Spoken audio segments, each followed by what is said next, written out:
Welcome, beautiful, to the Creating Change podcast with Emma Bradford.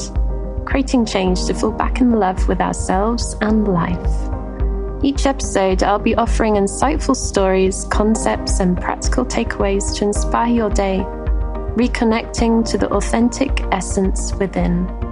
Are you ready, lovely, to embrace yourself even more and awaken to the magic life has to offer? Let's dive into today's episode.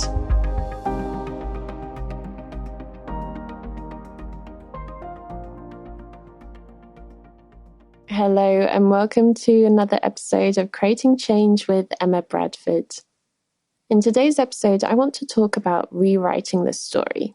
Rewriting the story, the dialogue that we say to ourselves, about life, about the world, about others, the beliefs and the thoughts, everything that's within our mind that we hold about ourselves and others and life are really important because they have such a direct influence on how we experience life.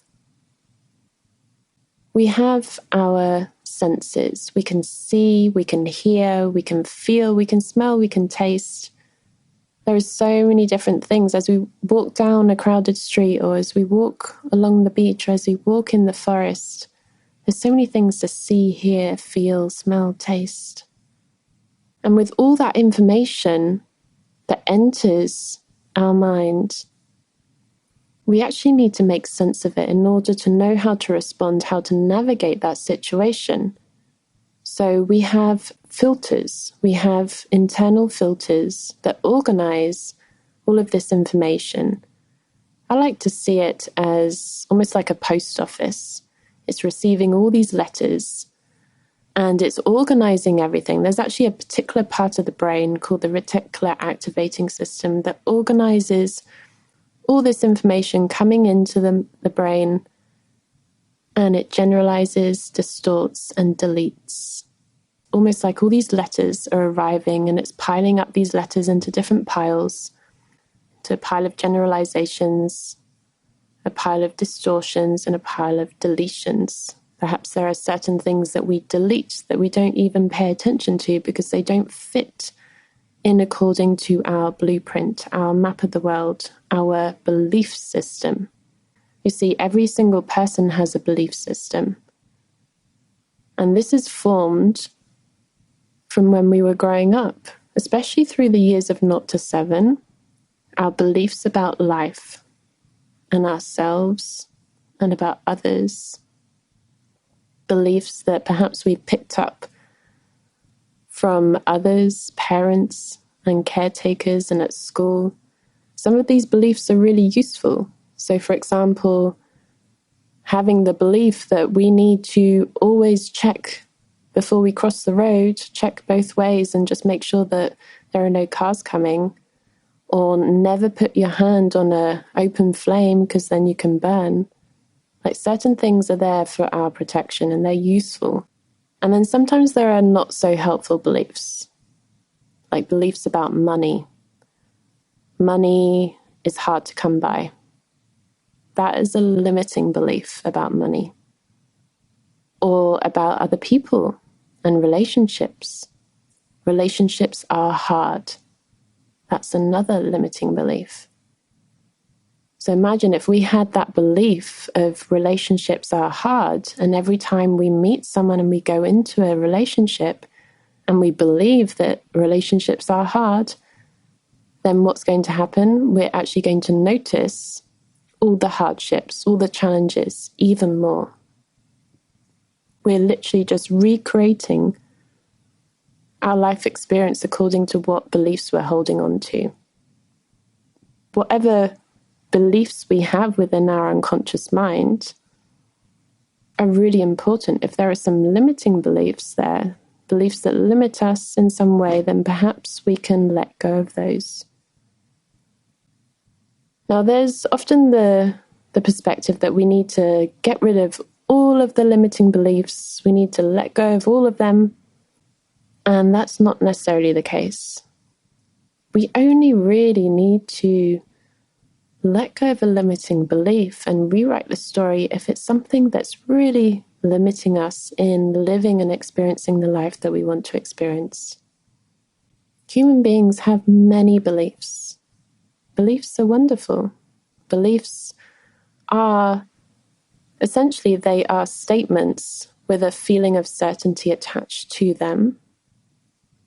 So if they limit us in some way, then we can choose. We can choose whether to rewrite the story, change that perspective, reframe it, or continue with that perspective.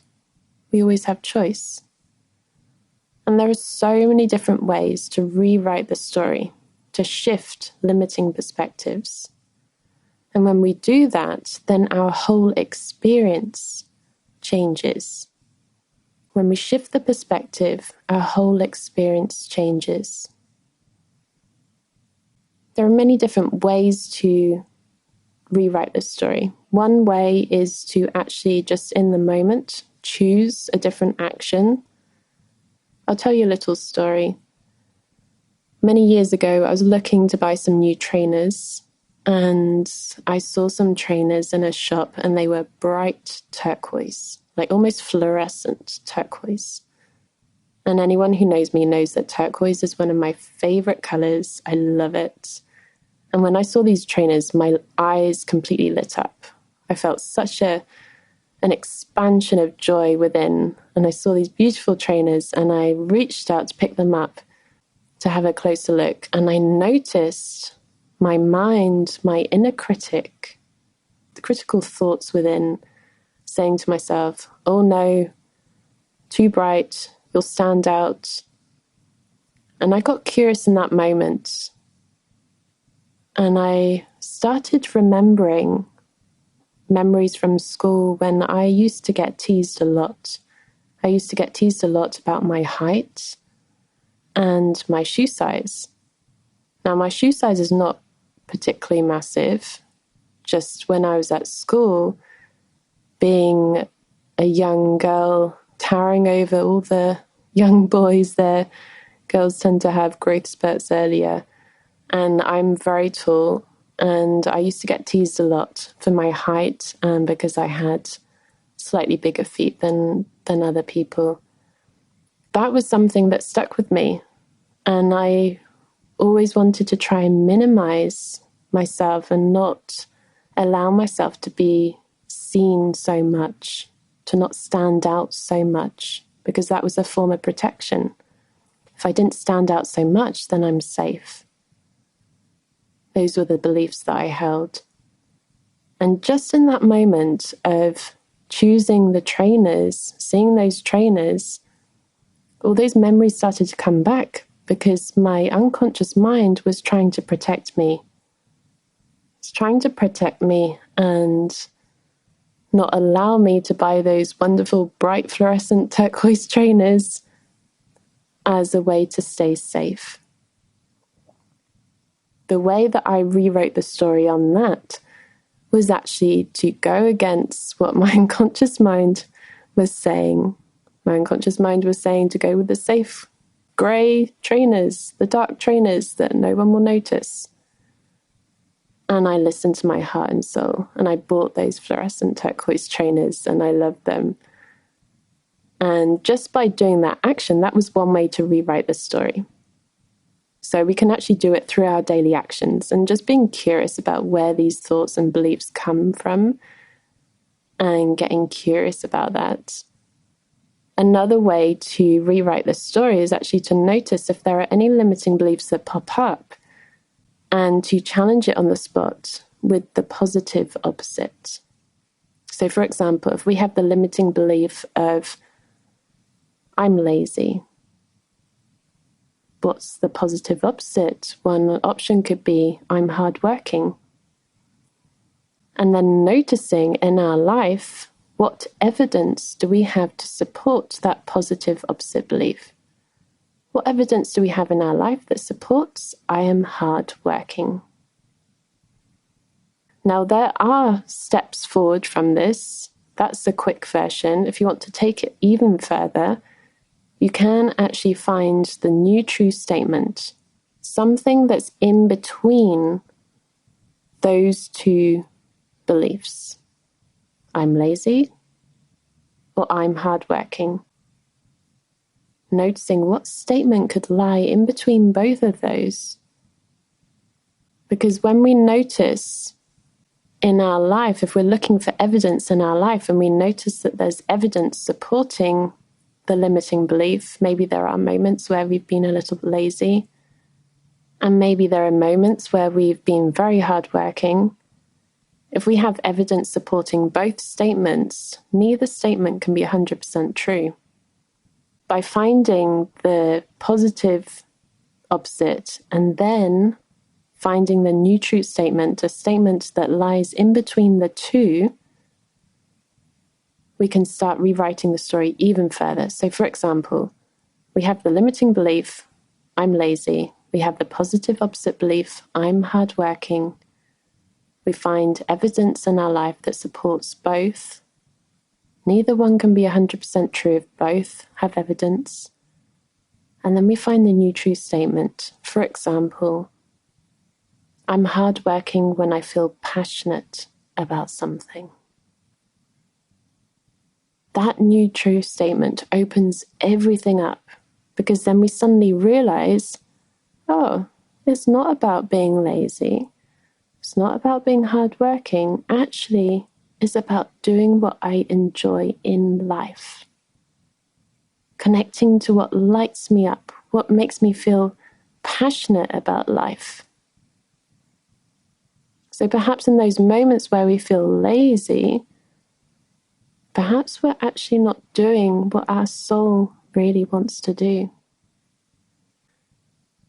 So with this knowledge, we can actually take wonderful steps forward and start aligning ourselves according to what really lights us up in life, what really makes us feel alive.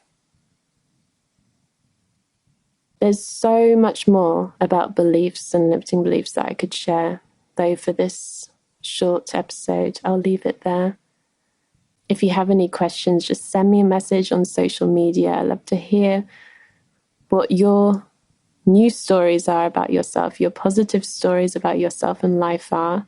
I love to hear your shares. If you found this useful, do share with a loved one. Perhaps they would find this useful too. Every share and review makes such a difference.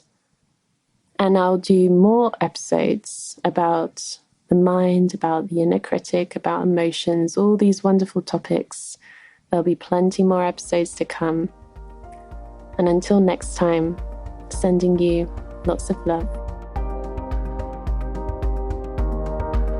Thank you so much for listening to this episode, beautiful. You're amazing.